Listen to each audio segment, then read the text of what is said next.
Le sacrement de pénitence. Jésus, ma fille, écris ce que je vais te suggérant afin que tout soit utile à toi et aux autres. Je suis affligée de la façon selon laquelle beaucoup de chrétiens reçoivent le sacrement de pénitence, et je désire t'en parler pour prévenir les bons et les aider à ne pas tomber dans l'erreur et à ne pas commettre de sacrilège. La pénitence, donc, est un sacrement. Elle est par conséquent l'un des 7 canaux de la grâce, que j'ai institué pour redonner la grâce à l'homme, s'il la perdait après son baptême, ou pour l'accroître en lui, s'il ne la perdait pas par le péché mortel.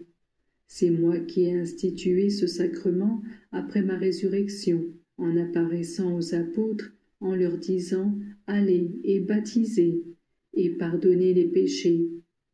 Ils seront pardonnés au ciel aussi à ceux que vous les pardonnerez, et ils seront retenus au ciel également à ceux à qui vous ne les pardonnerez pas. C'est donc aux apôtres et à leurs successeurs, c'est-à-dire aux évêques ou à l'Église enseignante, et à ceux qui reçoivent d'elle délégation et autorisation, que revient la charge d'accomplir l'œuvre divine de pardonner les péchés. À ceux qui me demandaient « Combien de fois devons-nous pardonner ?» Je répondais « 70 fois 7 fois », et cette manière de dire signifiait « autant de fois que cela vous est demandé », toutes les fois qu'une personne désire être pardonnée.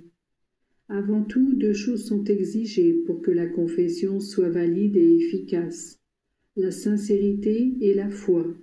Si en revenant auprès de son père qui l'attendait, l'enfant prodigue n'avait pas reconnu son péché, s'il ne s'était pas jeté à ses pieds, et si en toute sincérité il ne lui avait pas dit « J'ai péché contre le ciel et contre toi », le Père ne lui aurait pas pardonné. La sincérité est la reconnaissance de sa propre misère, qui porte à s'humilier devant Dieu et à se reconnaître coupable. Sans sincérité, il n'y a pas d'humilité, et il n'y a pas de désir de se corriger et de s'améliorer. On veut uniquement capter la bonne foi du confesseur, en lui extorquant une absolution.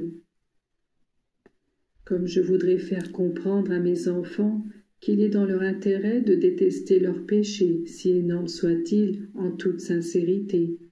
S'ils se rendent chez le médecin et lui disent qu'ils vont très bien et lui cachent leur maladie et leur souffrance, que dira le médecin?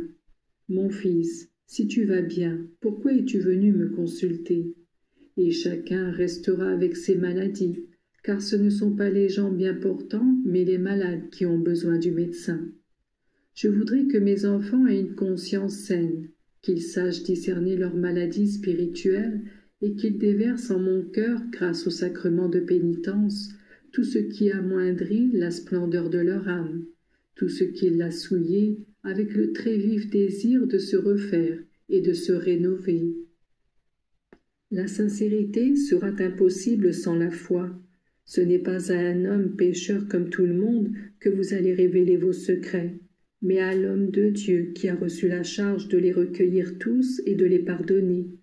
Il doit les écouter et les oublier, comme Dieu qui, en les pardonnant, les oublie. Vous ne devez donc pas, mes enfants, tenir compte de la personne, mais voir en chacun de mes ministres votre Jésus, Fils de Dieu, qui seul a le pouvoir de pardonner les péchés. Il faut raviver votre foi et ne rien faire entrer d'humain dans cette rencontre de l'âme avec moi, son Dieu crucifié. Mon sang rédempteur tombe sur les âmes repenties qui me demandent pardon avec foi et sincérité.